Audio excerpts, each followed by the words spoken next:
And welcome to Fox News Sunday Panel Plus with Kim Strassel, Joe Trippi, Ed Rollins, and Kirsten Powers. And, you know, why not? Everybody else is doing it. We're going to talk about possible vice presidential choices, who and when. And there's only one person on this group who has actually been there with a presidential candidate and been involved in that. So let's start with him, Ed Rollins. Your thoughts? First of all, give us a sense of what goes on in a campaign with the candidate as they're sitting there trying to make a vice presidential choice. Beth Myers, who's been his former chief of staff and campaign manager, is a very thorough, extraordinary person, and she basically is in charge of this process. The one thing is that this will be a very thorough process. No one will say this was a quick and dirty and that persons weren't vetted. I assume she and about 3 other people are the only ones that know who the final people are. People talk about Pawlenty and Portman now as the 2 finalists. If I was making the choice, I would pick Rubio, who obviously I've said that before, who I think helps them win Florida. You don't win Florida, you don't win the game. And you know, it seems to me that to some degree, this is not just a calculation about the candidates. It's also a calculation about where you stand politically. A Portman or a Pawlenty is a safer choice, which is basically a first do no harm. A Ryan or a Rubio is a somewhat bolder choice that says I may need a little more help from the bottom of the ticket. Well, I think at this close race you need a little help, and I think at the end of the day, not in any way casting any dispersions against Pawlenty or Portman, who both would be qualified to be president, which is the ultimate choice you need to make. But I think at this point in time, go win Florida, go win someplace that you aren't sure of having. And do you think, because the conventional wisdom is always they really don't make that much of a difference, people vote for the top of the ticket, do you think Rubio could make the difference between winning and losing Florida? I think he basically has an extraordinary talent. You can also use him in the Hispanic community around the country after you do that. I mean, he's a guy who just recently had a big victory, beat the incumbent governor and basically in a third candidate to win the primary, and then had a big victory and I think has shown himself to be a great candidate. Joe.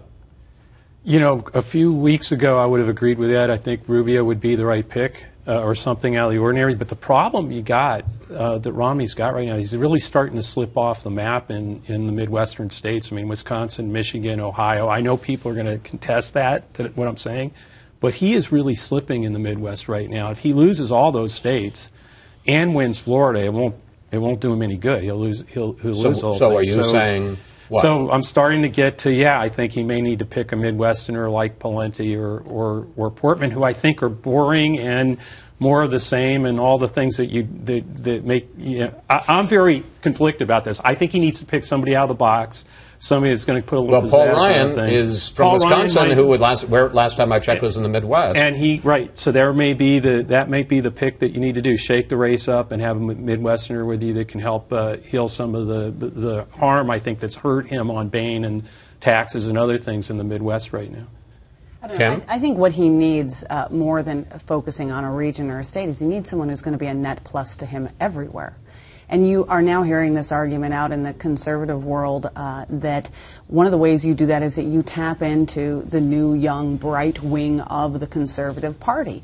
And that includes people like Rubio and like Ryan. And one of the benefits of that as well is not just that Romney, who doesn't necessarily have that reputation as a big thinker, you tap into that, you tap into the enthusiasm, Tea Party, grassroots, but you also, in a way, you inoculate yourself a little bit from the whole Bush-era argument that the Team Obama is making. You say, these are the guys who put that aside themselves, and I'm with them. Let me push back on Ryan. The plus of Paul Ryan is he's brilliant. He has put out this whole plan for a budget, how you deal with spending and how you deal with reducing the deficit. The negative is he's put out this whole plan that has a lot of landmines in it about Medicare and Medicaid. And now as people say, well, he already owns the Ryan plan, but Romney does because he's endorsed it. But it's different when Ryan is right there on the podium. The Republicans are already on that boat, okay? And they are going to get beat up by the Democrats, whether or not they embrace it now and defend it and go out there and talk about it and sell people on it, or whether or not they duck and run. If he ducks and runs, it's just going to make it worse. And you've seen that in primary races around the country, too. You've had candidates, if they said they were for the Ryan plan, but then they didn't want to talk about it in their primary races or special elections, they were usually the candidates who lost. So who lost. better to defend the Ryan plan than Paul Ryan? That's one way of looking at it. Kirsten. Look, conservatives are going to vote for Mitt Romney. So the idea that he needs somebody to energize the base, I don't necessarily buy into that unless it was somebody that would energize the base without any downside. And and considering how cautious he is, it's really hard to imagine him choosing somebody just to energize the base, especially after what happened with Sarah Palin. And I'm not saying Marco Rubio is Sarah Palin, but it's sort of the same dynamic. I would be more inclined to say do no harm, go with a Rob Portman or somebody like that, or a Pawlenty, because I just think that there can be a real downside when you go with these outside the box people. Okay, and one last thing going down the road, and we'll start with you. Tomorrow, 3 weeks till the convention starts in Tampa. When should he announce it?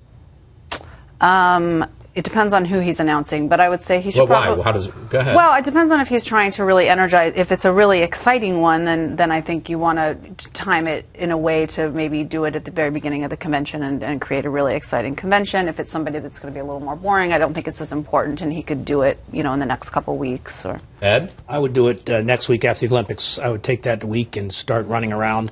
I think he's got to go full bore from here on out. He's had his vacation. He's had his little European trip, Middle East trip. Now it's full bore, and I think start with the pick and go right into the convention and come out of that. And you need a little more time, so Absolutely. Go around together with this person on the bus tour and all of that stuff. Absolutely. Joe? Do it tomorrow. Change the debate and start moving off this thing. Even with the Olympics going on, he's got to do something. I really think the campaign's in a lot of trouble right now. And whatever they're doing, they should announce the VP and try to right the ship. Kim?